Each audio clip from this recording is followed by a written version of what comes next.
എനിക്ക് വയ്യ. കുത്തി കുത്തി എൻ്റെ സ്ക്രീൻ പൊളിച്ചു. ഷോ, ടിങ്കു വരുന്നു. ഓ, തീരെ ചാർജ് ഇല്ലല്ലോ എൻ്റെ ഫോണിൽ. ഇന്നത്തെ ബിഗ് ബോസ് എപ്പിസോഡ് കാണാനും പറ്റിയില്ല. പുതിയ ഫോൺ മേടിക്കണം എന്ന് കുറേ നാളായി ആഗ്രഹിക്കുന്നു.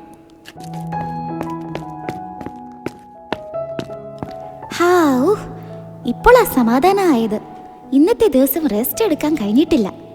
ദൈവമക്കളെ, എൻ്റെ അവസ്ഥ നിങ്ങൾക്ക് പറഞ്ഞാൽ മനസ്സിലാകുമോ എന്നറിയില്ല. ലോകത്തുള്ള എല്ലാ ആപ്പും എൻ്റെ കയ്യിലുണ്ട്. ഒരു ദിവസം മുഴുവനും കിട്ടിയ കുത്തി കുത്തിയിരിക്കും. ടിങ്കുവിൻ്റെ ഡെയിലി റൂട്ടീൻ ഞാൻ പറയാം. കേൾക്കുമ്പോൾ എൻ്റെ അവസ്ഥ നിങ്ങൾക്കും മനസ്സിലാകും. അലാറം അടിച്ച ഉടനെ എന്നെ തുറന്നു നോക്കും. തലേ ദിവസം ഉറങ്ങിയ ഗ്യാപ്പിൽ എന്തൊക്കെയാ സംഭവിച്ചതെന്ന് നോക്കാൻ വേണ്ടി അതിൽ കുത്തിപ്പിടിച്ച് കുറേ നേരം ഇരിക്കും. ഉറങ്ങുമ്പോഴും കഴിക്കുമ്പോഴും നടക്കുമ്പോഴും എന്തിന് ബാത്റൂമിലെ കലാപരിപാടികൾ വരെ ഞാൻ കാണേണ്ടി വരുന്ന എൻ്റെ അവസ്ഥ. ഉറങ്ങാൻ കിടക്കുമ്പോൾ റീൽസ് നോക്കി ഇങ്ങനെ കിടക്കും. അവസാനം ഞാൻ ആളുടെ മുഖത്ത് അടിച്ചു വീഴുമ്പോൾ എന്നെ മാറ്റി വെച്ച് കിടക്കും. അങ്ങനെ ഞാൻ ഇടയ്ക്കിടയ്ക്ക് ചെറിയ കൊട്ട് കൊടുക്കാറുണ്ട്. ഇപ്പോൾ ഏകദേശം എൻ്റെ അവസ്ഥ പിടികിട്ടിയല്ലോ. നിങ്ങൾ ആരെങ്കിലും ടിങ്കുവിനെ പോലെയാണോ? ശരിക്കും ആലോചിക്ക്. ഞാൻ ഇപ്പൊ വരാം.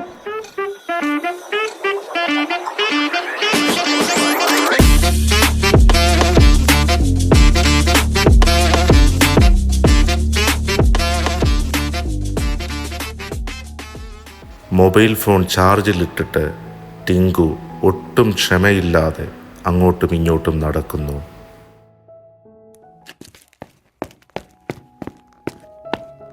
ഓ, 30% ആയുള്ളൂ. ഈ മൊബൈലിനെ കൊണ്ട് തോറ്റു.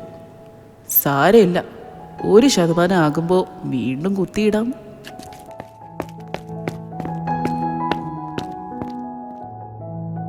അങ്ങനെ ഫോൺ എടുത്തുകൊണ്ട് ടിങ്കു അടുത്ത എപ്പിസോഡ് കാണാൻ പോയി.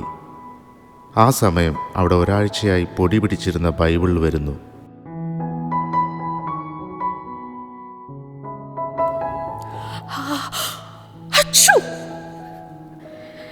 പാവം ഹവ ഫോൺ ഒരു റെസ്റ്റും കിട്ടുന്നില്ല. എന്നെ നോക്ക്, കഴിഞ്ഞ വെള്ളിയാഴ്ച മുതൽ ഞാൻ ഈ മൂലയ്ക്കിരിക്കുക. പൊടി വൃത്തിയാക്കാൻ പോലും എന്നെ തിരിഞ്ഞു നോക്കുന്നില്ല. ദൈവത്തെ മറന്ന് ജീവിക്കുന്നവരെ പറ്റി ദൈവവചനം പറയുന്നത് എന്താണ് എന്നറിയാമോ?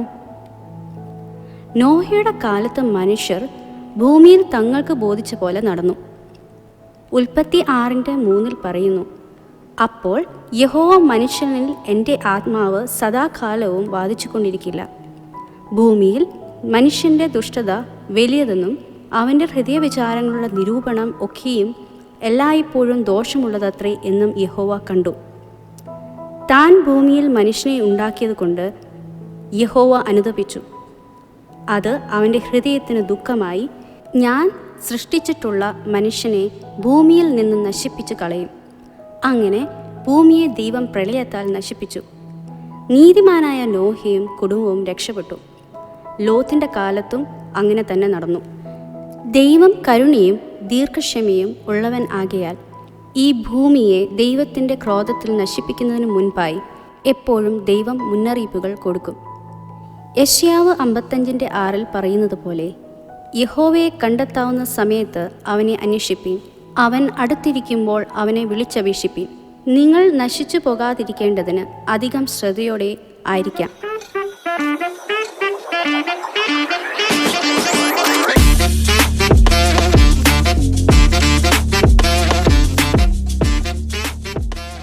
ഞാനൊരു ദൈവസൃഷ്ടിയല്ല, ഒരു മനുഷ്യനിർമ്മിത യന്ത്രമാണെങ്കിലും എനിക്കറിയാം ദൈവത്തിൻ്റെ വലുപ്പം.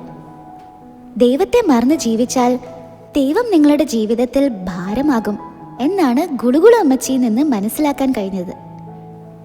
എനിക്കെന്തായാലും നിങ്ങളിൽ മാറ്റം വരുത്താൻ കഴിയില്ല. എനിക്കതിന് താല്പര്യവും ഇല്ല. യൂട്യൂബ്, ഫേസ്ബുക്ക്, ഇൻസ്റ്റാഗ്രാം മുതലായ എല്ലാ ആപ്പും എൻ്റെ കയ്യിലുണ്ടാകും. ആ പൊടി പിടിച്ചിരിക്കുന്ന ബൈബിളാണോ അതോ വെട്ടിത്തിളങ്ങുന്ന സ്ക്രീനുമായി ഇരിക്കുന്ന ഞാനാണോ വേണ്ടിയത് എന്ന് നിങ്ങൾക്ക് തീരുമാനിക്കാം.